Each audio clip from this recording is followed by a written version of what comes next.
everybody, welcome. We've got a delay. It's going green shortly. Ryan Marine is right down there with us with Juncos Hollandia Racing with more news. Drivers Callum Eilot and Agustin Canapino. I think we still a little bit to go here. Like I said before, we focus on the championship. We have some issues this year to building the two-car team compared to last year. We still this weekend to go. We had some time on the way the agreements are for both drivers, so it's all about the whole thing, right? The budget, drivers, options, and all that. So we just want to make sure we continue with the progress of the team overall. There have been some reports about a potential link-up between your team and the McLaren team, and I'm sure you can't talk too much about it, but would, in theory, a link-up like that make sense for you and your operation? I think it makes sense in the way that is good for everybody, all the parties, right? So we're analyzing the situation at the moment. The rumor is out there, and obviously there is something going on there. But it happened last year as well with some other teams and didn't materialize. So I think we're going to take our time to really understand the whole thing, how this is going to be affecting both teams and in a good way, or what is the situation really to make sure we make the best decision for our team. That's the first priority, and our plan is long-term anyway, so we need to look for next year and so far. Finally, let's talk about the calendar, because we expect that to come out in the next several weeks, and one of the things that's been a talking point for some time now is potentially a trip to South America, maybe to Argentina. I know you've been behind trying to make something like that happen. Certainly having Agustin in the series would be beneficial. What can you tell us about progress on that front? I think we're still working on it. We know that we went there with Mark Miles and Mike Monterey and Tony Coleman to analyze the track. I think the whole situation is there. I think we are in the process to finalizing the details to make sure if you're going to do something like this, it's got to be really good. Otherwise, it's no point to do it. So I think it's looking good so far, but we're still in the final details to make sure how we grab everything, to make sure it's great for IndyCar, great for Latin America and South America, because IndyCar, I think, is the big product in the world about motor racing, in my opinion, and we need to show that to the fans. Thank you for the time. Good luck closing out this 2023 season on a high this weekend. All right, thank you so much. And let's go ahead further down pit lane and welcome in my fellow pit reporter, Alex Wolf. Well, Ryan, thanks for that intro. And I'm with a guy that's made a lot of headlines here this weekend, David Malukas. And David, the big announcement yesterday, you're joining with Arrow McLaren. And first off, how did that come about? And what's your level of excitement looking at 2024, joining the Papaya Orange Brigade? Yeah, to be fair, it all happened quite quickly. Once the dominoes started to fall, then things started to come in place, and it was kind of done and sealed pretty quickly. I'm very excited to join Arrow McLaren. I think it's going to be a lot of fun next year, and I can't wait to get started. Right when this offseason comes, it's going to be busy straight off the bat and getting to know people and getting comfortable and getting used to all the new resources. And really looking ahead to that timeline, and not only getting to know people, but maybe what's the timeline? Do you know when you're either going to get in a simulator or in an actual car with the team, or is it too soon to know that? It's still a bit too soon to know, but I think once the season ends, it's something that we'll talk about, but hopefully soon. And as you finish up the season with Dale Coyne, you guys have really been coming on strong as of late. And how important for you was it to finish on a strong note with this team before you head on to this new opportunity? It means a lot. This team has given me a very great start here in IndyCar for my 2 seasons, and to end the season off strong. We've had a bit of a bumpy road, but these last 2 races here have been very good for us. So we have one more to go, and I plan to make sure it's another strong finish. Couple of sessions on track so far this weekend. How's the car been feeling? It's been feeling pretty good. It's a bit tough to say where our pace is at with all the reds. We've barely had any laps, let alone 0 laps on the alternates. So, yeah, it's a bit of a guessing game going into today, but I think we're up there, and we just have to put it all together. Well, congratulations on the announcement about next season, and best of luck this weekend. Thank you very much. That's David Malukas, and we are at about 62 degrees for the ambient temperature as Indy Next qualifying got underway, and we're still hovering around that. The track temperature going right around 80 degrees as the sunshine is fully burned through the clouds. And one way that I know that I'm not in Lima, Ohio is in Bresler Reservoir there in Lima. There's no sea lions like there are by our hotel here in Monterey, so a picturesque vantage point for this season finale for the 2023 season. And we talked to one newsmaker and David Malukas, and the car owner of his outgoing team is with Ryan Marine. And that would be Dale Coyne. So, yeah, we just spoke with David Malukas a moment ago, wrapping up his 2nd season with your team before he moves on to pasture. pastures new. What would you say, how would you assess the 2 years working with David and the HMD folks, and then with their departure, what does that mean for your team looking ahead to next year? No, I think it's great. I mean, we love it when a guy moves on to a better program. That's their goal always. I mean, we all want to be better at what we do, and I'm very proud for him. He's done a great job here. We've enjoyed working with him, as all the HMD people, Henry, everybody. It's been a great relationship, so we wish him all the best over there. Hope he does what Paul Tracy and Alex Blow did when they ran with us. And you've got a long history of bringing folks into the series and turning them out to ultimately become champions. And I'm sure you'd love to see it happen in one of your cars, but I can tell you still take a great deal of pride. It is. No, I mean, David deserves this. He's young. He's a personable driver and American. All the things we need. And Stingray Robb, your other driver, also personable, also American. What are the odds of him retaining his seat with Dale Coyne Racing looking ahead to next year? Pretty good right now. We're working through all those details right now and seeing where we're going to be. I think a lot's going to happen in the next 2 weeks, and we should know where we're going. For the 18 car, who are you looking at? Are you looking primarily at folks within this paddock, whether it's IndyCar or Indy Next, or do you cast a wide net and look overseas as you've done in the past? You look at all of it. I got a long list of potentials, and some of them are veterans from here, some of them are rookies from over there. You've seen guys come here, Lundgaard, Nylot come here and do a great job, and so we're open for it's a global sport, so we're open for global talent. Is the interest in this series at an all-time high from drivers? I think so. I think, everybody dreams about Formula One, but Formula One seems to get harder and harder for reserve drivers. Get tired of eating quiche all day. So, they want to be racing. They're all racers. They want to be in a championship where they can fight for wins in a championship. You mean to tell me there's no quiche in DCR hospitality? There's not much quiche here. We're more breaking people. All right. Well, thank you very much for the time. I appreciate it. That's Dale Coyne. Well, good stuff from Dale Coyne. This Dale Coyne, this new Dale Coyne we've seen. I mean, in the month of May, it was just downright jovial and entertaining. But, Davey, we speculated yesterday, as our driver analyst Davey Hamilton joins us, we speculated yesterday that maybe Dale's going to do a bit of a reset and go back to a scenario, if at all possible. We heard Romain Grosjean hanging around that hauler last weekend at Portland. But, you go back to, like, for instance, the late Justin Wilson or Sebastian Bourdais or, a veteran like Grosjean or Takuma Sato. Perhaps I think moving forward, Dale would like to get – you think Dale would like to get back to that scenario where he has one veteran with one youngster?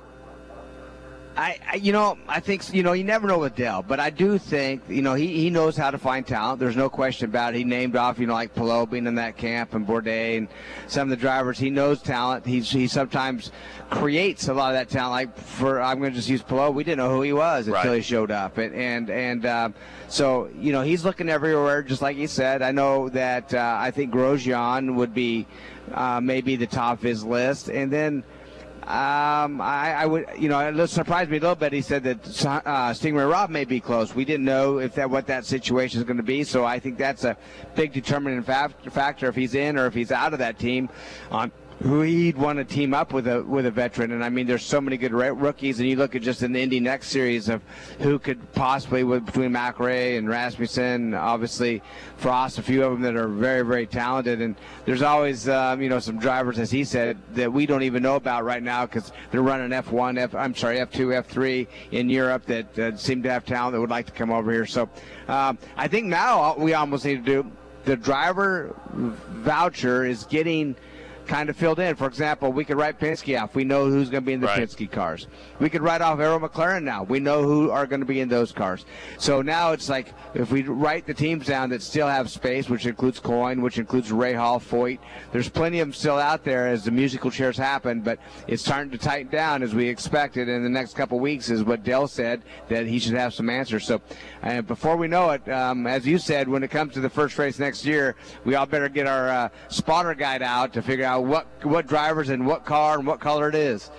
Minute away from green flag as we get set for the final 45-minute practice session before we go qualifying a little bit later on today. Of course, Davey not with us yesterday, and our thoughts are with you and the Vukovic family. And Davey, if you would, yesterday, tell us a little bit about that celebration of life, and I would imagine it was a celebration of an amazing life in motorsports for Billy Vukovic II. Yeah, it was a great event, obviously, and that Vukovic family, as I said before, without their help and without the help of Bill, obviously Billy III and I grew up together, best of friends, and unfortunately lost his life. And Bill, too, he was a big help in my life. I have a lot of photos of him coming to races with me, guiding me through, helping me get into IndyCar, helping me, make decisions and routes. And he was a great guy, just like a second dad, honestly. And it was great to see Doug Bowles, president of Indianapolis Motor Speedway, show up. Phil Casey, longtime IndyCar mechanic, obviously worked on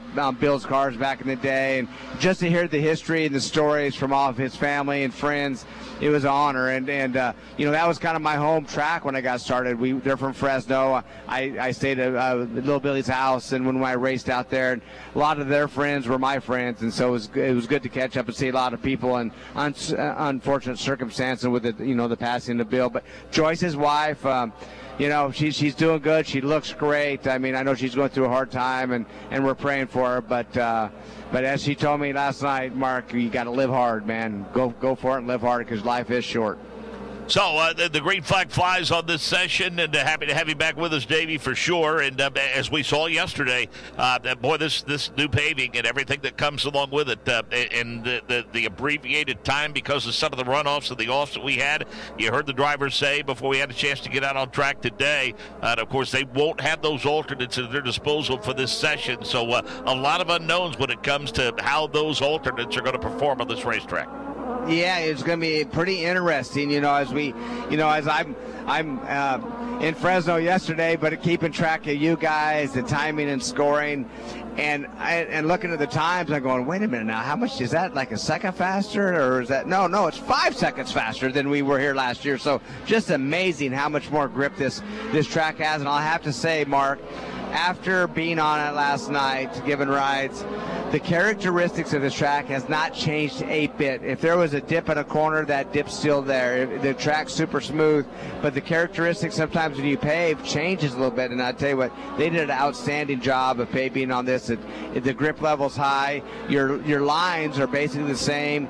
The character's the same. It's just faster. I mean, you're just up a gear, and you want to go you can feel it, but you don't know how much faster you're going. But it's hats off, and just the other improvements they made to this track, just like the bridge going over the front straightaway. Brand new concrete bridge with access for golf carts and handicap to get over. It's just they've done a great job. Nick Yeoman, you heard some of the post-practice comments from some of the drivers yesterday, and one of the things that they did bemoan is the fact that while certainly there is already an established racing groove around here, you need to be careful, especially in those high-commitment portions of the racetrack, venturing too far outside of that groove, because the grip all but disappears.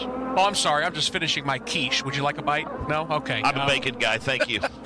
Yeah, to that point, we heard a lot of drivers talk about, I saw in some post-race, post-practice press conferences and some interviews that they talked about where if you're online in the racing groove, the rubber that's been laid down, the grip is immense, and that's why, as Davey talked about, that we've seen some lap times north of 5 seconds of what we saw in previous years. But I've also seen some drivers talk about, Mark, where all it takes is to get a couple inches offline, and then all of a sudden this new pavement feels like glass. And I think that's what we could chalk a lot of those issues up to yesterday. Some of the best, right? I mean, Will Power had problems yesterday. Alex Blow, during the test session on Thursday, he wadded up his car in an accident. Romain Grosjean crashed. We saw lots of drivers with some minor spins getting away with accidents that they didn't hit the tire barriers. But that seems to be the theme this weekend, Mark. In the racing groove, and you're good to lay down some monster laps, but you get the slightest bit off, and this racetrack becomes very, very technical and tricky. 40 minutes remaining in this 45-minute session, and Felix Rosenquist, just like that, goes to P1. Scott McLaughlin is second quick, and Alex Palou jumps up the third quick.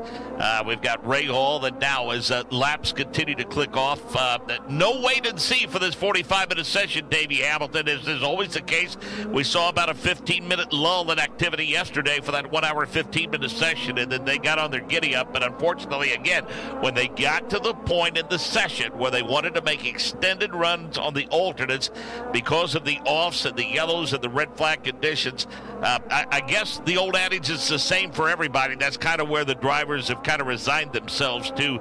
Those that didn't get an opportunity to get extended runs on those alternates, really no one got a chance to get an extended run.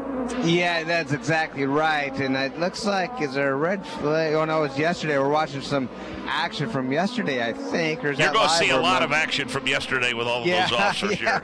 But, it was disjointed, as you said, and we see a lot of cars. And Grosjean, I know, went off, showed him in the tire barrier. McLaughlin, a lot, as you say, very disjointed. Hopefully today that all gets fixed up. They all stay on course. Just trying to push the limits. Obviously you're going to do that when you go through the corner.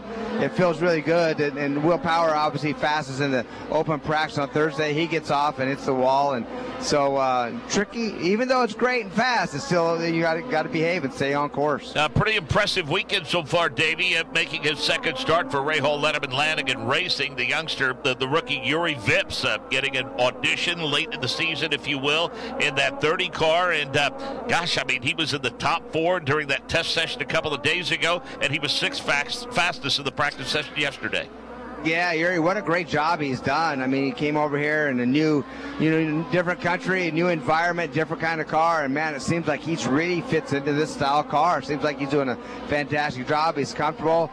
We talked to Graham, at Portland, and, he acts like, hey, this guy, he really has what it takes. He's great to work with, and obviously he has speed. So it looks like, I wouldn't be surprised that we know that there's some a seat to be filled for sure over that group, and I'm not so sure it's not going to be him. I think we could almost mark that team off as a full team and put Vips in the driver's seat. And Ryan Marine, I think what struck me the most in your conversation with him was just the level of enjoyment that he felt about the atmosphere as a whole with the paddock.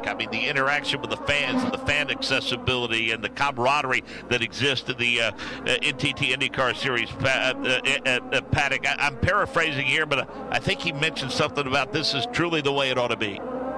Yeah, that was really cool, wasn't it, to hear him talk about his favorite part of coming and racing at IndyCar was the fan access and having all the autograph sessions. And I'm not sure there's a lot of veteran drivers that necessarily love the amount of autograph sessions that they have to do, but it's a big part of what the IndyCar Series does to try and make sure they give access to fans and give them a chance to meet their heroes. And I think it's admirable and very cool that Yuri Vips is enjoying this so much. We had a chance to speak with him at the end of the session yesterday a little bit early because they had something that showed up on their telemetry that caused them to call it quits early in the session. They weren't quite sure what it was at the time, but subsequently I've seen that they are going to be taking a grid penalty for an engine change here this weekend. So that tells me that what they saw on the telemetry indicated that there was something greater amiss with that car, with the powertrain specifically. So one thing to keep an eye on as we head into qualifying, Yuri Vips will be taking one of those penalties for the engine change. Nick Gilman is used for Renus VK, who's coming off a good run in Portland. Yeah, he spun the exit of turn number 5 and parked that white and gold BitNile.com car right in the middle of the racetrack. That was a little scary there for a couple moments as a lot of the field had to scoot to the outside. Renus drives it through the gravel and gets that Chevrolet Fred Carpenter Racing back onto the racetrack. But again, that was exiting the left-hander mark of turn number 5. VK back going again now as he navigates the corkscrew. 37 minutes remaining in this session. Colton Herta vaults back to P1. Palou, Rosenquist, Armstrong, and Malukas the top 5. Lundgaard, Ferrucci, VK, Peterson, and Power the top 10. Robb is 11th. Dixon is 12th. Ilott 13th. DeFrancesco is 14th.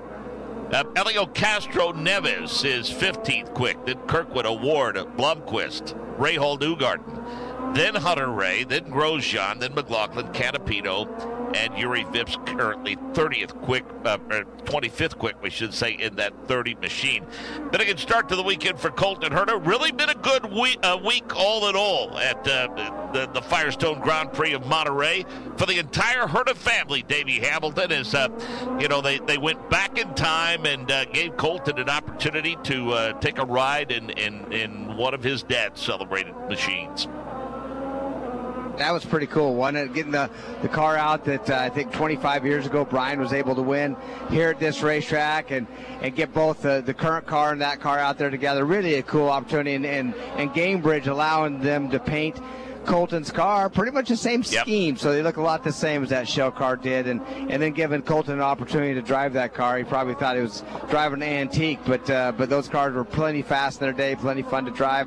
No paddle shift on those. He had to reach down and grab that shifter lever as Pato Award goes off down in turn 3 through the tire or gravel barrier and stops right at the tires. His a more pronounced off but Nick Yeoman, but his not the only one over the last couple of minutes. There is a Pato Award fan just to the left of him that was navigating around the paddock that is now getting a great shot on his cell phone of the Mexican driver. That's not what you like to see, Davey. You're seeing the replay as he was hustling it through turn 3.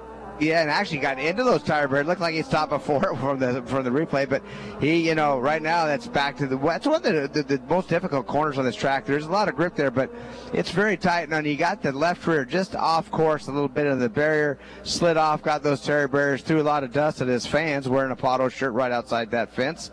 And they'll get him going again. It looks like it probably has a bent toe link in the left front of that car, but it's going to take a minute to get them out of that gravel trap. Maybe session done for Pato at this point, but we'll see. Well, as we have discussed, Davey, and the drivers have discussed, the thing about any off here, even if it's only the left sides upon exit, is you make this place about as wide as you can make it.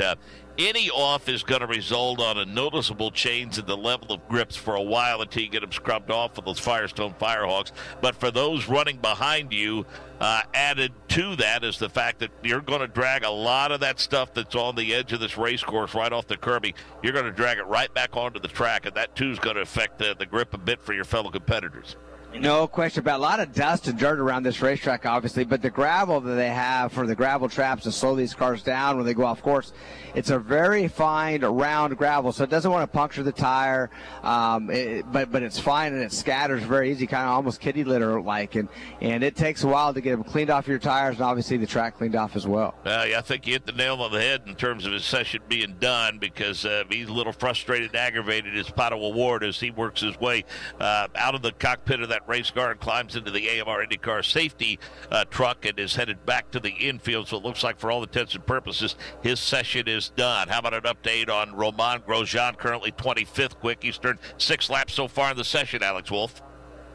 Yeah, and it looks like some major changes being made to the DHL Honda number 28, as it looks like all 4 corners of the car, they're making a brake change on that 28 car for Grosjean. So he sits patiently in the car while they execute that brake change for the French driver. Had some trouble yesterday during a practice, and so they are going hard to work on all 4 corners of the 28 car. 35 minutes remaining in this session, essentially a 1-hour window to get to 45 minutes in. Your top 5, Herta, Power, Armstrong, Palou, and Rosenquist should tell you the fast lap so far, 67.888, and then we get to a 68.084 by Will Power. Nick Yeoman. Yeah, so you hear about all these issues with drivers dealing with grip, and fans are probably wondering, well, is it one particular spot? But Mark, in just yesterday's practice, number 1, and we're, a third of the way through practice number 2, you think about it, turn 2 is where Scott McLaughlin spun off. Turn 3 is where Pato Award has had his most recent accident. Turn 4 is where Will Power and Romain Grosjean crashed. Turn 5 is where Rinus VK just got sideways. Turn 6, we saw Augustine Canapino get sideways. In the corkscrew up in turn 8, we saw cars parked up there.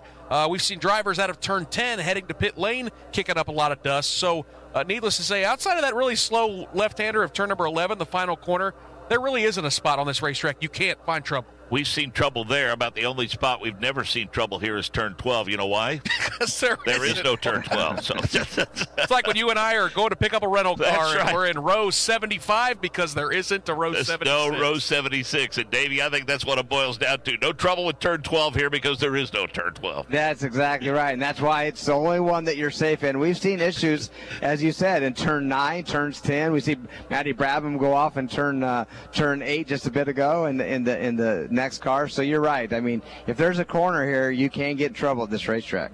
So, again, Herta, Power, Armstrong, Palou, and Rosenquist the top 5. Then Malukas, Peterson, Lundgaard, Ferrucci, and VK through 10th. Stingray, Robb, Scott Dixon, Blomqvist, Eilert, and DeFrancesco through 15th. Ray Hall 16th. Castro Neves 17th. Kyle Kirkwood 18th and 19th Pato Award. 20th McLaughlin. 21st Canapino.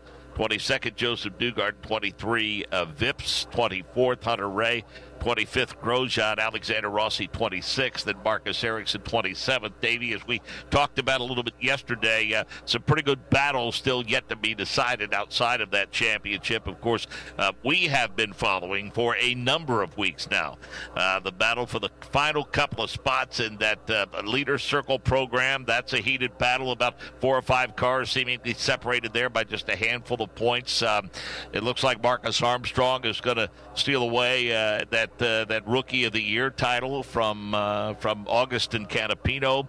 Will Power's crew currently has the lead of the Firestone Pit Performance Award, and so still plenty of things to be decided as we're ready to close out this 2023 campaign. Yeah, including the manufacturers' points That's championship, right. Mark, that we keep a hold of with Honda and Chevrolet. Honda has that lead going into this final event, but it could change. I mean, they don't have a big enough lead to have it clinched. So you're right, a lot of fun. It's going to be a lot of fun watching as it plays out tomorrow during the race. We're going to keep everybody up to date on all of those points championships and how important it is to those individuals. Well, we mentioned, of course, the goal is to win the Indianapolis 500 and to win the championship. And beyond that, though, and you and I just started to discuss this a little bit at Portland, but for these teams, talk about the significance in terms of building momentum, especially as competitive as this series is. If you're like a Ray Hall, Letterman, Lanigan Racing, who, quite frankly, had a frustrating first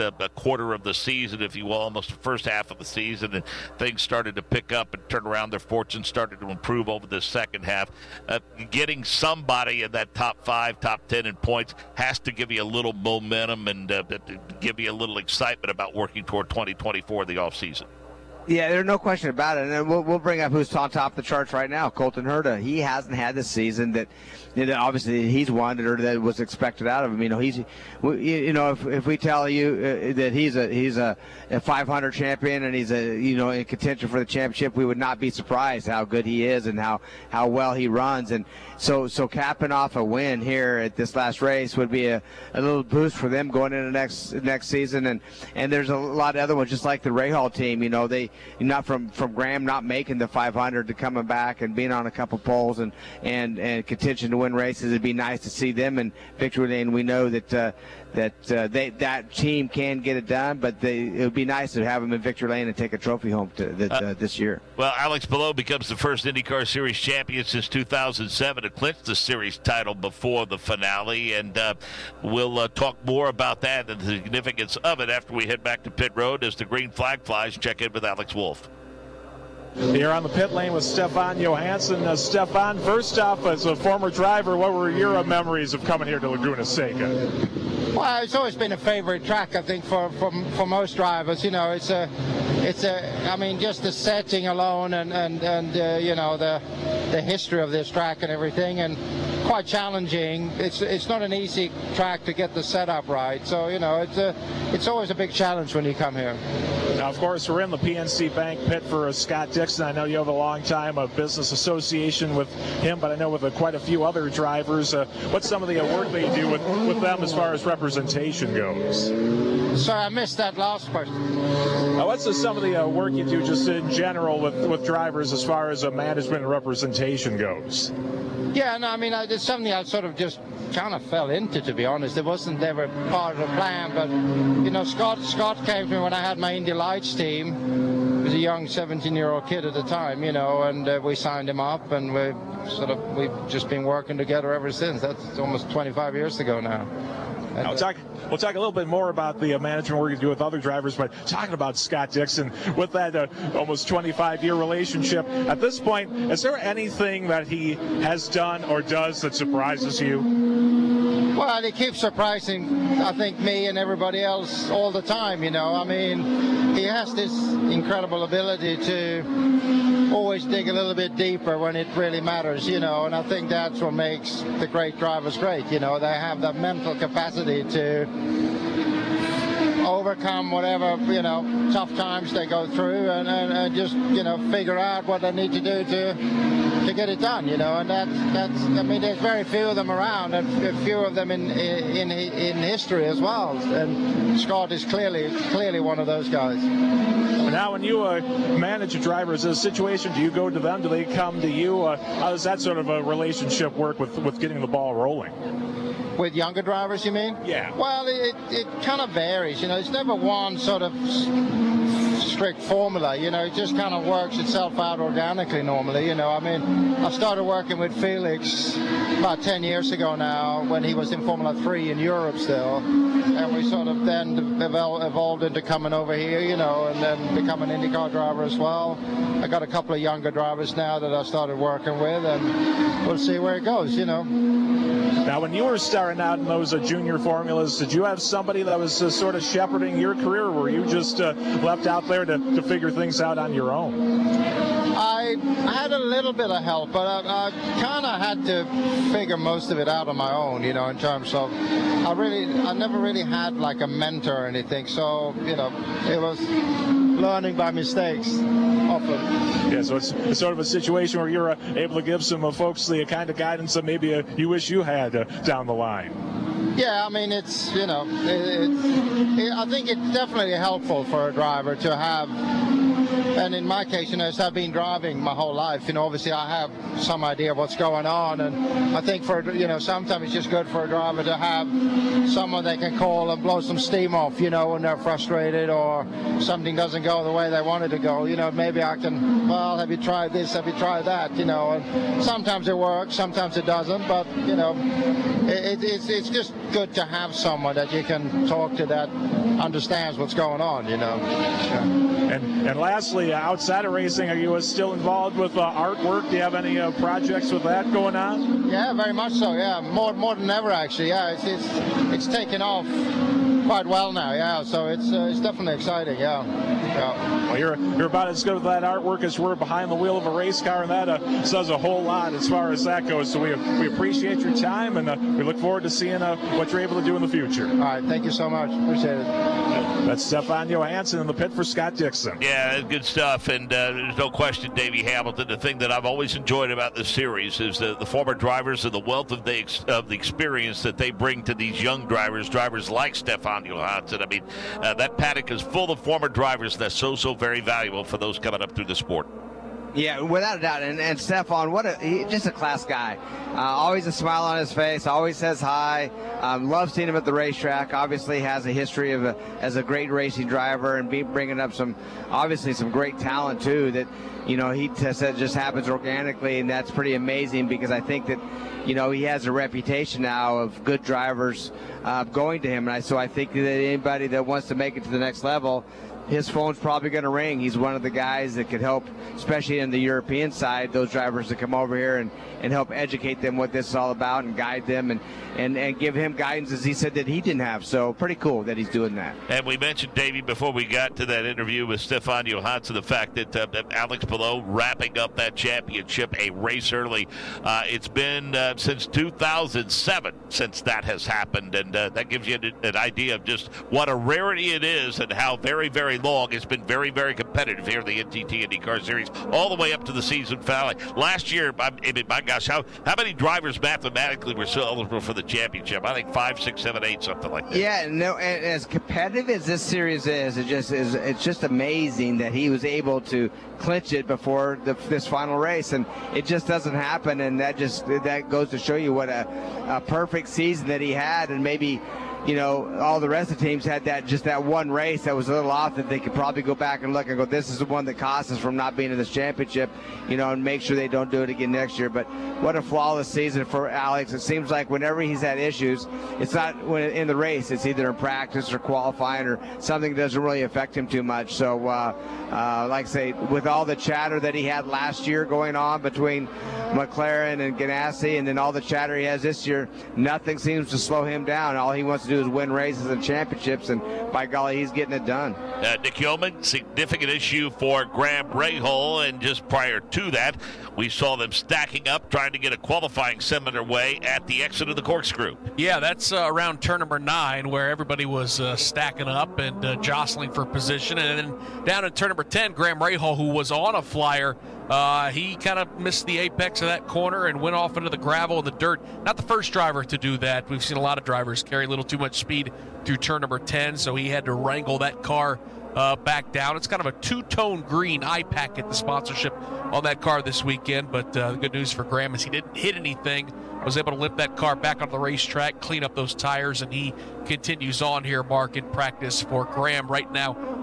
Where's he at on timing and scoring? Looking, he's 20th quick right now here in practice. 28 minutes remaining in the session. Alexander Rossi has slipped to P1 with a 67.852. Herta, Lundgaard, McLaughlin power the top 5. Armstrong, Ferrucci, Erickson, Pillow, and Hunter Ray the top 10 to Ryan Marine.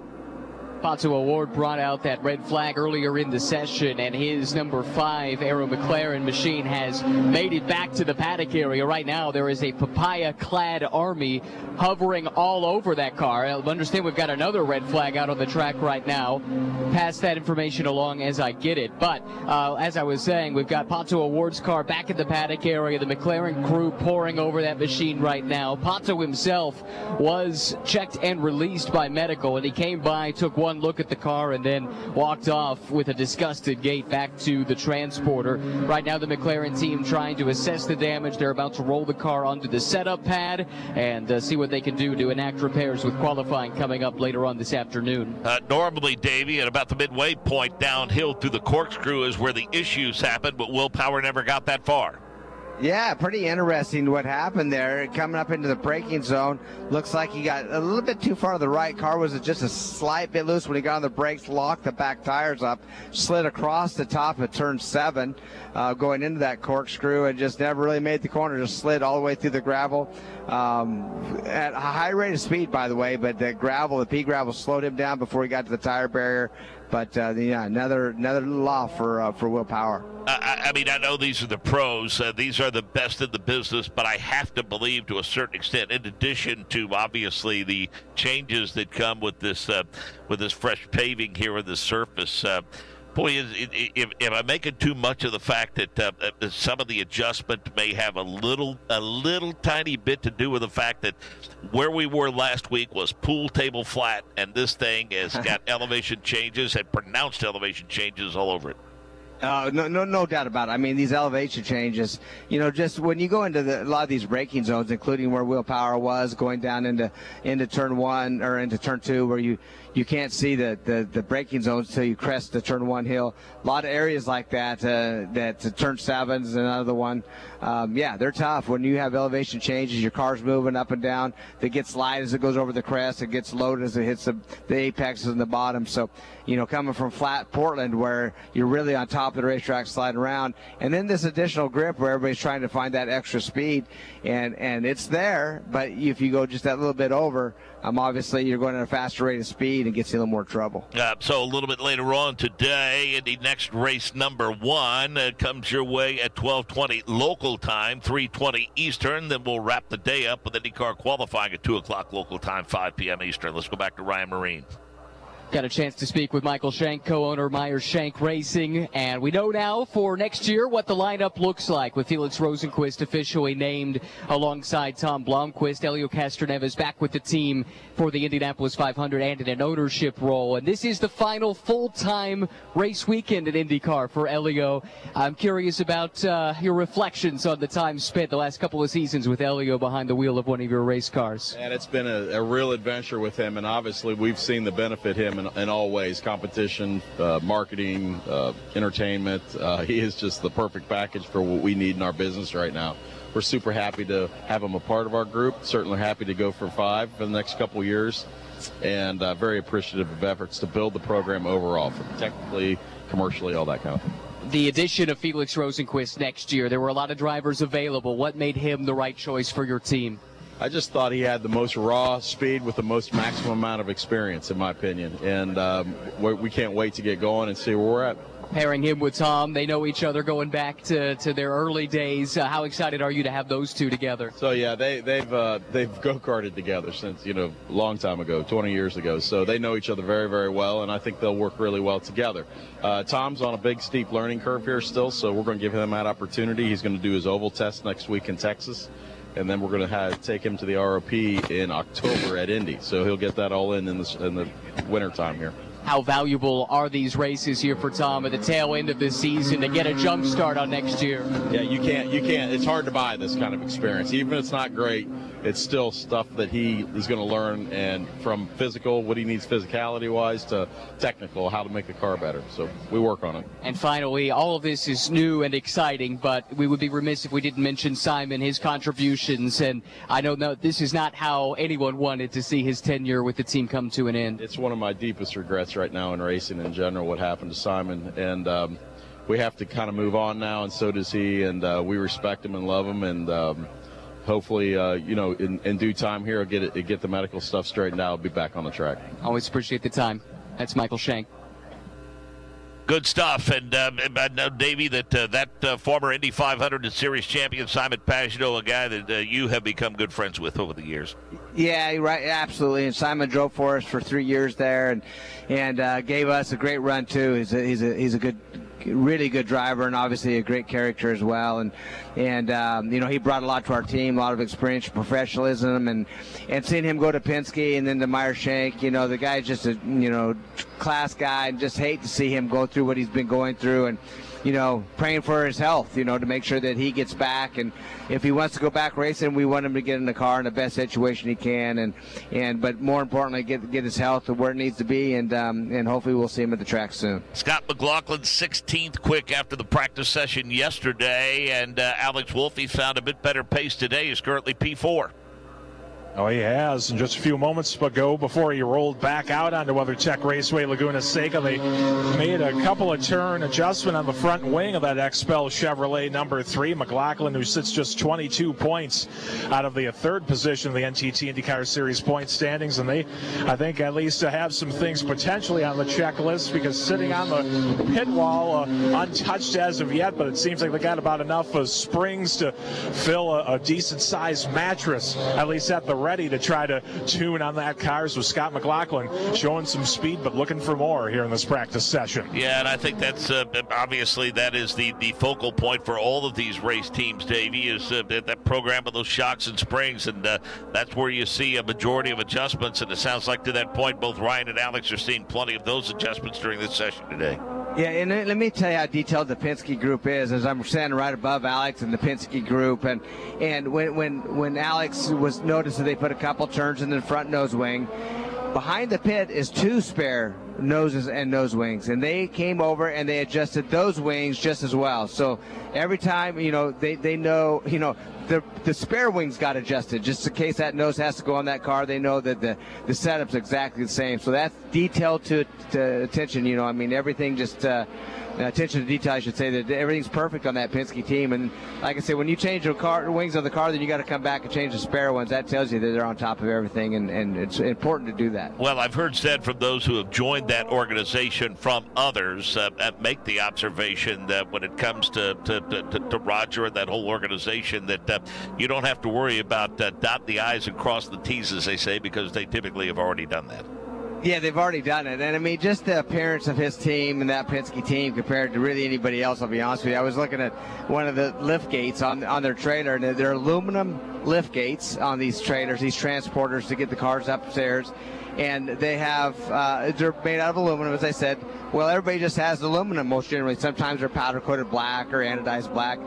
Now, Roger, it's all polished aluminum, and I'm going to the guy that has to get there polished out of aluminum, just amazing. But you look at his pit boxes, you look at everything that Penske group has, is they really are a detailed group, and and there's no question why they win so many races and they perform like they do, because they don't leave anything untouched. But it's interesting to note, Davey, that with this championship with Alex Palou, Chip Ganassi is breathing down the neck of Penske Racing in terms of championships all time. They're within a couple now. Yeah, isn't that amazing? I mean, Chip's done a great job, too. I mean, you look at their program, and it's really no different. They're the two teams that really stand out, that really make sure that they have the proper people and that everything's done, just absolutely to the team, perfect, and no stones left unturned. And Chip, as you said, not only did he win the championship this year, they also are second in the championship this year. So it's been a Penske Ganassi show for years, and you don't know which one's going to come out on top. But as you just mentioned, I guess not a surprise, but Ganassi's catching him in all-time wins and championships. And it remains to be seen who will grab onto that spot and join those two as the big three, be it Andretti or it be Errol McLaren, maybe Rahal, Letterman, Lanigan, and on and on and on. So with 24 minutes remaining in the session, Rossi, Herta, Lundgaard, McLaughlin, Power the top 5, Armstrong, Rahal, Eilert, Ferrucci, and Ericsson the top 10 to Alex Wolff. And the Penske attention to detail continues in the Verizon Chevrolet pit for Will Power, who clinched his second series championship here at Laguna Seca last year and had that off that brought out the most recent red flag. And really the main tool of the trade has been air compressors and the cordless leaf blowers, as they are now affixing both of these side pods back to the 12 car after they had those sitting at the back of their pit box with the portable leaf blower trying to blow the gravel off. They had the air compressor blowing through the engine compartment to try to get the sand and the dirt and the gravel out. They're now putting the tires back on, the Firestone Blacks, the engine cowling coming back on. They have the mirrors out to make sure that it didn't scrape along the pavement on that off, and also to make sure that the rear strakes on the underwing were all right, and they seem to be.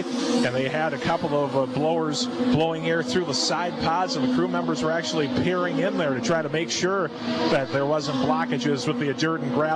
So everything seems to be status quo now for the 12 car, and momentarily he'll be coming back out, and potentially we could be seeing, I think, Pato O'Ward back out, because a few moments ago he came running into his pit box with his helmet bag and his Hans device, so I think he might be at the ready for that. And Ryan Marine has a further update on that. Well, I got eyes on the race car right now, which is still back in their garage, which is abutting the pit lane here in the paddock area. And as I mentioned earlier, there is a swarm of Papaya crew members all over this race car, and they also have those air compressors out trying to blow any dust and debris that he might have picked off at his off-track moment out of that car. Currently it's up on jacks, and they're just looking all over that race car to make sure everything is good to go. I wouldn't say a return to the track is imminent, but they've been making some pretty quick work, and there might be a chance we could see Pato O'Ward back out before this session is over. These red flags have paid into their hands. Under 22 minutes remaining in the session. Give you a full field rundown here. Alexander Rossi is P1 at 67.852. Colton Herta with a 67.888. Also in the 67th, Alex Palou, Renus VK. Then Christian Lundgaard in the 68.012. McLaughlin, Power, Armstrong, Rahal, and Eilert the top 10. Ericsson 11th. Ferrucci is 12th. Maluka is 13th. DeFrancesco is 14th. 15th, Blomqvist. 16th, Grosjean. 17th, Hunter Ray. 18th, Rosenqvist. 19th, Kirkwood. 20th, Castro Neves. 21st, Benjamin Peterson. 22nd, Sting Ray Robb. 23rd, Joseph Newgarden. 24th, Scott Dixon. 25th, Noel Ward. Canapino is 26th. And Yuri Vips currently 27th. So some interesting notable names toward the back half of timing and scoring, Davey. Most notably, Rosenqvist in 18th. Newgarden 23rd. Scott Dixon 24th. Well, I think they're going to change. I just seen Scott Dixon pull out of pit lane. I have to believe that he's going to be in that top 5 or 6 here just momentarily, as he's probably just kind of waited to get this track rubbered up a little bit. No hurry with that Ganassi team, but as he comes on track, I expect to see not only him, but those other 3 that you just mentioned to file towards the top, as we see Newgarden go by right now trying to cut a lap in. There is a fairly smooth suggested exit, entrance and exit to the corkscrew, Nick Yeoman. Alexander Rossi did not take it upon entrance. It doesn't take much, right? To miss the line there. It's just fascinating, Mark, to pull the curtain back a little bit for our listening audience. Here in the broadcast booth, we have a multi-screen monitor where we've got 12 little boxes that correspond to some of the fabulous camera operators for NBC and IMS Productions. And I feel like I'm a cat, Mark, with someone pointing a laser pointer up against the wall, because my attention is drawn to a different box every couple of seconds of drivers kicking up dust around this racetrack. I mean, right now we see some dust at the exit of turn number 3. We also see it there in turn number 10. Marcus Ericsson comes out of the final corner. He went a little wide. There's some dust down there. So there are just a lot of spots around this racetrack where the drivers are making the track a little bit wider than it really is. Looks like lingering effects of pyrotechnics all around the track, Davey Hamilton. Yeah, it does. I mean, Nick, I didn't pay attention to that before. I'm looking all over as well, but you're right. You look at that screen, there's dust somewhere every time, no matter what. Right now, we're seeing a little dust settle off of turn 10, then it'll be over in turn 3, and coming on the start the straightaway right now, there's some dust kicked up off that final turn 12, so pretty interesting that you say that, but they're like I say, they're finding the limits, but they're pretty quick. They're going to find that the limits are going to be on that black asphalt, not in the dirt. Newcomers to the top of timing and scoring. How about Christian Lundgaard? He now is at 67.615. Ritas VK goes up to P2 at 67.655. Below Rossi Herta now 5th, and Rahal McLaughlin, Power Armstrong, and Romain Grosjean has worked his way into the top 10. And Davey, boy, what a boost it would be for Ed Carpenter Racing and Ritas VK for him to follow up a rock-solid performance in Portland with a good qualifying run and a good finish here. Yeah, and Hunter Ray yesterday had some good speed. I think he ended up in the top 10 or 11, so that was a good run for him. Now his teammate VK finds himself on top. It is impressive. Ryan Hunter Ray even in that 19th spot. I know it's not where he wants to be, but that team has been struggling. It seems like they found a little more speed. As we see Newgarden actually fly off of that turn 12 out in that dirt as he now gets back on tracks, making a lap, and goes through a little more dirt off of turn 11, and I think that's what shot him up actually in turn 12 when he got up in that dirt and gravel. Didn't hit anything and is back on racetrack trying to get another lap in. As he moved up, actually McLaughlin now, the Penske group, is in 7. Newgarden, as you said, still back, just trying to find that speed in P18 right now.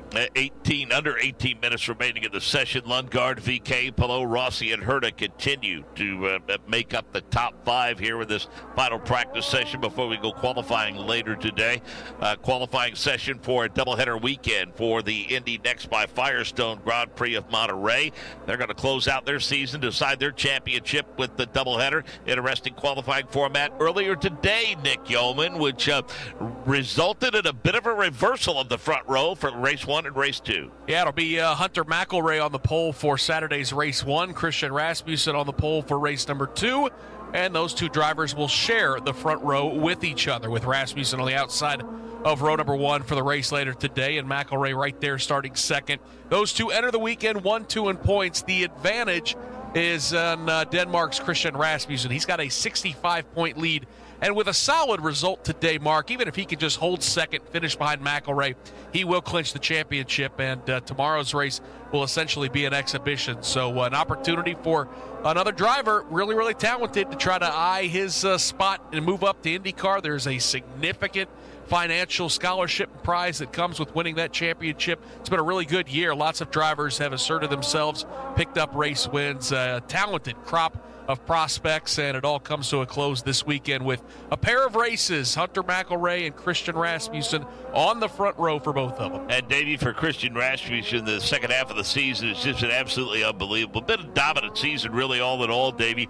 He leads the series with 4 wins, laps led. He's led 240 of a possible 475 laps, and in terms of top 10 finishes, he's had 11 of those through 12 races. It's a season like that that's going to win you a championship for sure. Yeah, I'm sure his name is all obviously being thrown around in that IndyCar paddock already. I mean, he's done a great job. Started off maybe just a little bit slow, but then, man, did he pick up speed and gain momentum? And I expect that championship to be wrapped up later on today. We'll see, but I know McElroy's putting plenty of heat on, another talented driver. But right now, Rasmussen seems to be the guy to take that championship away. And it's interesting to note, Davey, that as we heard Dale Coyne and others say, the competition continues to be stout as these team owners now are casting a net pretty much worldwide for drivers to give an opportunity in the NTT IndyCar Series. And so there's even more pressure on drivers at this level in the Indy Next presented by Firestone. Even more pressure on them to win championships and be competitive week in and week out. Yeah, well, I challenge anybody to show me a more competitive series and a more difficult series to win in than right here at IndyCar. I mean, Formula One IndyCar team, they're definitely the top of open wheel racing, but Formula One, the competition level is not even close to what we have over here. So when you have the exact identical car, the exact tires that everybody has, and you have just two power plants that are so darn equal, it's amazing that anyone could win at any time. It's right down to the fine tuning of these teams and these drivers to get the very most out of it. And so when it comes to competition, that's what's so surprising about Palou being able to win a championship before coming to this final race, just because of how competitive it really is. And it's just going to get more competitive as next year comes along. Davey, we mentioned the fact that, when drivers go off course, of course, they have a tendency to drag that dirt and some of that dust and those rocks up onto the racetrack, which is not fun for the drivers that are running just behind them. But we mentioned the fact that, the huge plume that comes up whenever these drivers have it off. That is, especially with the aero screens now, that's just got to be a miserable feeling for the drivers that's running behind them. They have to run through that cloud not knowing what's on the other side of it. Yeah, and if we look at turn 10, that seems to be the corner that majority of the drivers seem to be slipping those left side tires off. So we see Colton Herta going into that final corner, gets completely sideways, going to get it back on racetrack right now. But turn 10 seems like a lot of drivers slipping those left sides off, and the dust just seems to kind of hang there. So 3 or 4 drivers back are going through. Matter of fact, one of them went through. We couldn't see the car coming through it. That's how much dust the plume is, and so very difficult as we see, say, Colton Herta puts some tires off, goes into that final corner, gets a little bit sideways, slides sideways through turn 12, through that gravel, doesn't hit anything, makes it back on track, but another plume of dust goes up from Colton Herta in turn 12. It's interesting to note, Davey, and we talked about, the unique in and unique out of pit lane here, as Santino Ferrucci's been ordered to pit road, and we watch him now, Davey.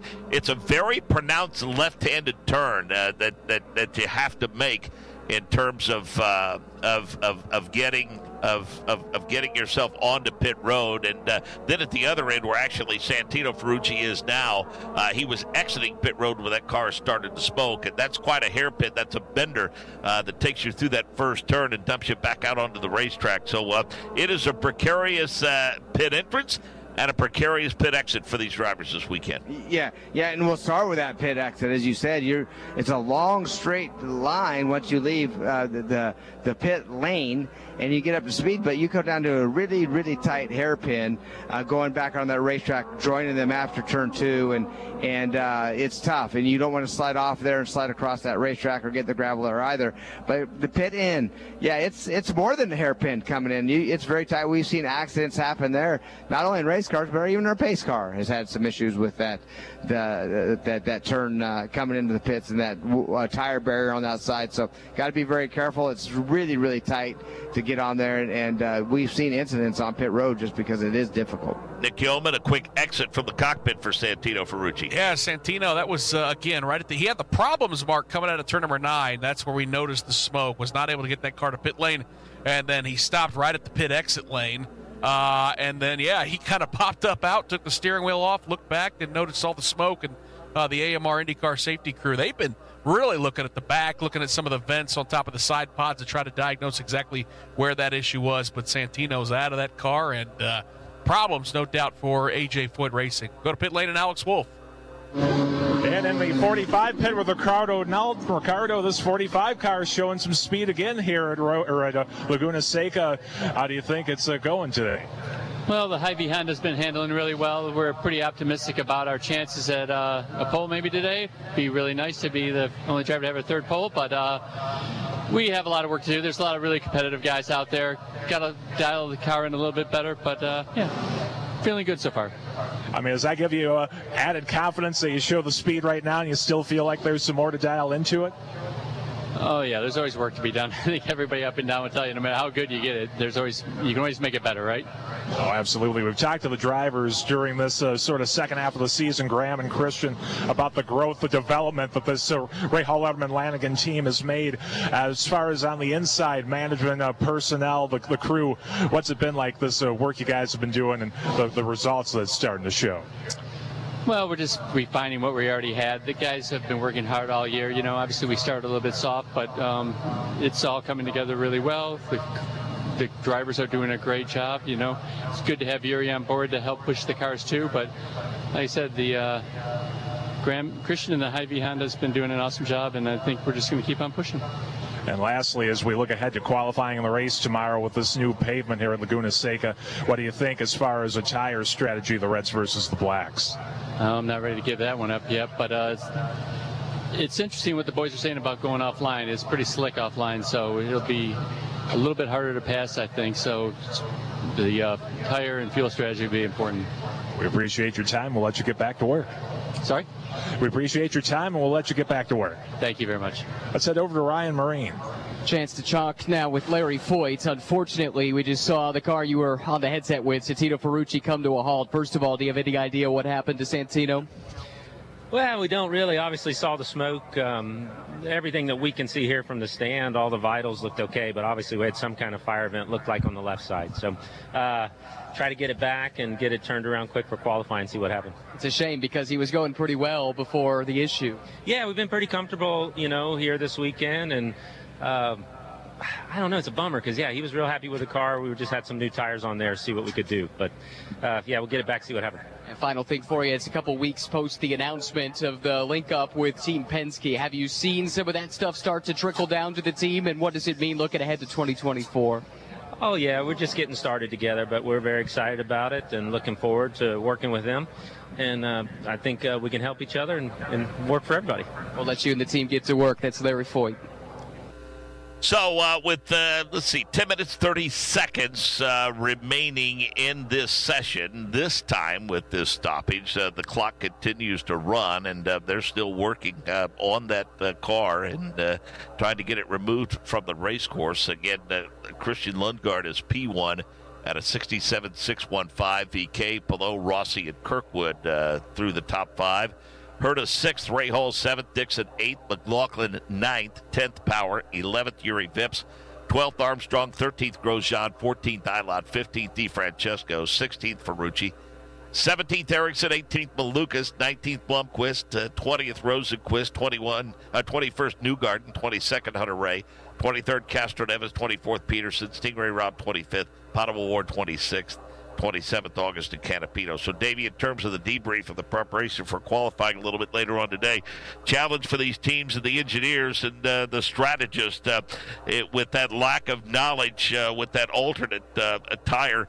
My guess would be that they feel a bit.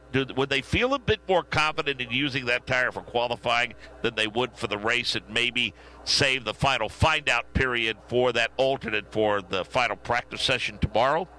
Yeah, well, you know, it's going to be interesting. They'll know quickly, and the drivers will know quickly how much better that red tire is. Now, I expect them to be a little bit faster. Last week in Portland, we seen the Reds, you know, get everybody into that fast six, but then Graham kept the blacks on to nab the pole. So he felt like, hey, the Reds go, you know, they wear the speed drops too rapidly on them, and to put the blacks on it worked out for them. So that's something all these teams are going to be working on this year, or this race here at Laguna.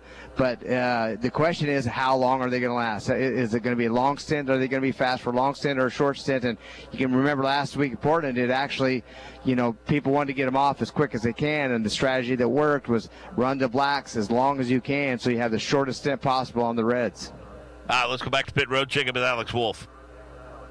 In the 21 pit for the BitNile.com Chevrolet with Brent Harvey, Renus VK second quick. And, boy, it seems like last week and this week you guys have really found the speed. Has it just been a one thing or just an accumulation of hard work from the team?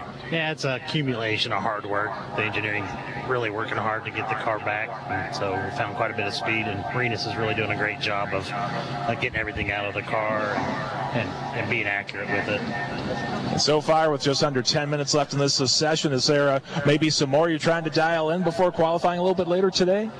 Yep, just doing the final touches on it. So. Just doing final touches on the 21 car. We'll let him get back to work, talking to the crew, and definitely a happy bunch. I know from the lowest of lows last week during qualifying for Rinus VeeKay, when he thought he had a car that could make the Fast Six, to the highest of highs when he had that season best 6th place, and they are keeping that momentum going here, peaking right at the end of the season. Sexton Property car is on the hook now, and there's a little bit of a puddle underneath it. A lot of that probably remnants from the fire extinguishers that had to be used to put that fire out. They'll get it on the hook, get it out of the way, and probably somewhere in the neighborhood of 5 minutes remaining in this session.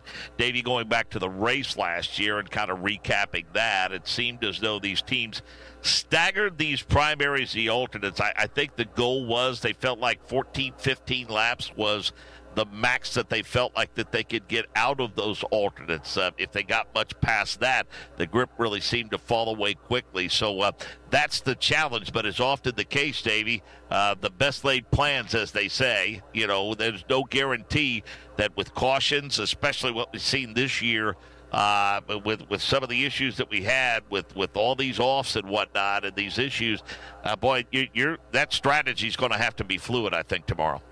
Yeah, no question about it. And with the additional speed that they've picked up here, it means that it's harder on the tires. Anytime you go faster, there's more wear, more abuse on the tire wear. And so the Reds, I have a feeling with the additional speed, it's going to be that much worse. They're going to wear out that much quicker. So, and I think it's the same red that they brought here last year. So I expect them to try to run as short of a stint as all possible on those red, softer compound tires. Now, as we've talked about this year on ovals, there's a particular corner of the car that you want to pay particular attention to and not wear it out. I would assume that obviously the goal is here because of the number of turns, the elevation changes, the high commit corners, the high speed corners, and things of that nature. The goal universally up and down the pit road for these race strategists, these engineers, you want to try to get these drivers as much balance as you possibly can with that race car. And when we say balance, for those that don't know, what do we mean? Yeah, well, the balance is just that, is when it goes to the corner, the front's not sliding out, the back's not sliding out. It has lateral grip going through these corners, and so you're not chasing the car. You're under braking. When you're under braking, it's slowing down equally. It's not the front's locking up or the rear's locking up. It's just a total overall balance of that car, making sure that when you're attacking these corners, you're attacking the brake zones, that it stops properly, it stays straight, and you got maximum grip that you can get to laterally through these corners. And that's when you put the Reds on. You hope it does the same, maybe the small aero change that you can change with a nose wing that we see them do, time to time. But to get just a good basic, when these teams unload and they're fast right off the bat, that tells you that they have a good balance, they have a good starting point, and then you just fine tune from there. It's the teams that don't have that good balance to start off with, where they're doing massive amount of spring changes and trying to get grip, whether it's under braking or center corner or even corner exit with tire spin, that seem to struggle throughout the weekend. So right now, as we see the guys, like even the Ray Hall team seems to have a good balance right off. Andretti with Kirkwood and Herta in that 5th and 6th spot, obviously. But how about Ed Carpenter? Been struggling a little bit. Finds VeeKay in P2 right now. So it's a lot of teams in that top 10. A lot of team. It's not just a team dominating as it never does here. It's just a matter of getting them perfect as you can early on. If you are lacking rear grip, are those changes that must be made when you come onto pit road, or what can the drivers do when we say, okay, use your tools in the cockpit? Yeah, more likely tools, Mark, because we have anti-roll bars in these cars, front and rear, which can soften or stiffen the car. So when you soften the car, generally that gives you more grip. It just lets it applies the pressure on that tire to the ground a little slower, a little more aggressive when you have that forward traction issue. And so that they can change it, but more times than not, it's really the best to do that with a spring change and get it right. And then if you have a little bit of issue during the race, just slightly, that you could change with your anti-roll bars. Well, but let's face it, too. A lot of that depends on you. You may have different preferences within a race team. I mean, some guys may want to slide the rear end of that car around a little bit, while there are others that prefer it be stuck as much as you can have it stuck. Yeah, every driver has a little bit different style. That's why we see some teammates at times where one driver's fast, one's not, and they have the same setup, but it just takes a different styles, different setups, different packages that go into these cars. And the best thing that you could have is really, honestly, with a team that the drivers like the same style, because you can learn so much more from that. All the data that comes in, you can share it back and forth. One driver can go out with one setup, the other one go out with the other, knowing that they like the same setup. They're fast on the same kind of package, and that's where you can really advance, I think, as a racing team. When they're completely different, one driver's setup's completely opposite of the next, hard to learn a lot, overall from to try to be faster as a team. Nick Yeoman, throughout the course, these drivers are still trying to gain some separation as they want to try to get one or two more sims in with 2 minutes to go. And that is increasingly hard of a challenge with 27 cars this weekend. I guess 26 now with 25 with Pato Award and the 14 of Santino Ferrucci on the sideline for now, but it's not that big of a racetrack, Mark, so everybody's got them stacked up in the corkscrew. Look at that. I mean, they are nose to tail heading down the hill, and we are under 2 minutes, so everyone's trying to get out of turn number 9. That's where the timing line is, Mark. Accelerate out of that turn number 9, and then hope any of the congestion and the factors that'll impede your good lap are out of the way here in the closing couple of minutes. I got to ask you, Davey, I know you're running a few mile an hour slower for sure, but what does it feel like in the cockpit when you're driving up the hill to that corkscrew and then driving down through it? Well, it's intimidating because when you're going up that hill, you see sky. You don't even see the braking zone. You know that it has a little right kink before you have to drop off that corkscrew. But so it's intimidating to go up there, not to miss your braking point, not to go in too deep or not deep enough to make sure that you're not giving up speed. But then that left-hander is really blind. You're kind of guessing somewhat. You just kind of, your reference points, but you just kind of somewhat guess at that left-hander going down there and the angle that you take it so you can hit 8A properly. We've seen a lot of drivers their first time here, they turn in turn 8 and they miss turn 8A, go through the gravel or turn too sharp. So it's a bit of a, guessing game on all honesty. You get the feel once you do it enough and you get the hang of it. But it seems like every lap through there that you could hit it just a slight bit different. But the drop-off is pretty amazing. It's definitely one of those roller coaster moments where you lose your stomach. Is it the approach to 8A and going across it and then to 8B? Which is where the car feels the lightest, 8A or 8B or a combination of both? Really right over the top of 8A going into 8B, but because when you get to 8B and you take that right-hander, that car has tremendous pressure. I mean, a lot of downforce because it kind of like the bottom of a hill. It's already starting to collapse the springs, putting pressure on those tires, and same with the driver, and that's where the grip picks up. Now, you want to be on the throttle kind of in between, and you can't get a lot of tire spin in between those two. It's like you want to gas it through there, especially with this new asphalt as grip, but it's like I say, it's a tricky corner. It's one of the most famous corners in motorsports for a reason, and there's no other thing like it. And every, like I say, it's blind, it's low compression, it's lift, a lot of lift at the top of that hill where you're trying to get grip, and it carries a little bit of everything, but it's hard to hit the same every time, that's for sure. Nick Yeoman, things got bumpy for Ryan Hunter-Reay with about 45 seconds left in the session. And again, like so many have done this weekend, that was leaving turn 9, heading to the right-hander of turn number 10. You hit the timing line, try to carry a lot of speed to the right-hander of turn number 10. We've just seen numerous drivers, Mark, swing a little too wide at the exit of that corner. Ryan Hunter-Reay bounced through the gravel at the exit of turn number 10 and then brought that Bitnow machine to pit lane. Checkered flag on the session. This is the way they line up. Alex Palou with a bit of a jump toward the close of this session. Christian Lundgaard, an impressive run. He is at a 67.615. Rinus VK at a 67.655. Palou still out. He is at a 67.799. Alexander Rossi at a 67.852. And then Kyle Kirkwood, a late comer to the top 5 at a 67.871. Colton Herta, 6th quick. Ray Hall, 7th. Dixon, 8th. McLaughlin, 9th. Erickson, 10th. Will Power, 11th. Vips is 12th. Armstrong is 13th. Grosjean, 14th. Callum Ilott, 15th. Rosenquist is 16th. DeFrancesco is 17th. Ferrucci 18th. 19th. Malukas 20th. Blomqvist. Newgarden 21st. Hunter Ray 22nd. Castroneves 23rd. Benjamin Peterson 24th. Stingray Robb 25th. Augustin Canapino 26th. And Potawatomi Ward currently 27th. And again, Indy next race, doubleheader weekend. Nick Yeoman, give us one more preview before you rejoin us to take us through that race at 3:20 Eastern, 12:20 local time. Yeah, I hope you join us later this afternoon because there is a very, very good chance, Mark, by the end of that race, we will have the new 2023 Indy Next by Firestone champion. It could be Christian Rasmussen if he takes care of business. Still some drivers mathematically in the hunt, including pole sitter Hunter McElroy, Nolan Siegel, Jacob Abel, Louis Foster. They all need a bit of a Hail Mary, to borrow a football term here in the fall. But hope everyone joins us. Christian Rasmussen going to start on the outside of row number 1. He's had a fabulous season. And again, Mark, he has a chance to clinch the title later this afternoon. Kyle Kirkwood 5th, quick. Alex Wolf at a time of 67.871. And Kyle, I know yesterday in the press conference after practice, maybe a little frustrated how disjointed the session was, not being able to get a lot of a clean time. I know we still had some red flags here, but were you able to get a little bit more running to get an idea on this new pavement? I mean, not really. We kind of planned for those reds and went out early on our set of tires, and the track we just had dirt all over it. So, I mean, at least we got a lap in. I think that's a lot more than everyone else had.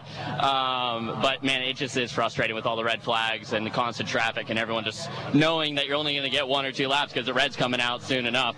But you know that's not going to happen in qualifying. They'll pause the clock, and we'll have half the amount of cars out there. So, I mean, are you going in blind, or do you have with the other teammates in the data at least an idea of what you got for the qualifying sessions? I mean, we've been quick, so I mean, I don't think that's going to change. But, I mean, we are a little bit blind because the track has always got dirt on it. There's always reds. You don't know what it's going to do on lap 4. We don't really understand their tire yet. So it's still a question mark, but everyone's in the same boat. I think everyone's going to have the same issue. It's going to be a lot of fun then to hear from the qualifying lot later on as well. We will be live at 10 o'clock British Summer Time for all of the action from the NTT IndyCar Series qualifying from Laguna Seca. One of my favourite races on the calendar, one of my favourite racetracks, and I know a lot of people can't wait to see what's going to be a very entertaining qualifying. Talk of the drivers going through turn 9 completely flat out, which means it's going to be very dangerous. Join us for all the action though. Final practice of the year done. Now time for the final qualifying of the 2023 season. Join us again at 10 o'clock here on JB Motorsports. Thanks to the IndyCar Radio Network team. My thanks to you at home. We'll see you in a few hours' time. Bye-bye.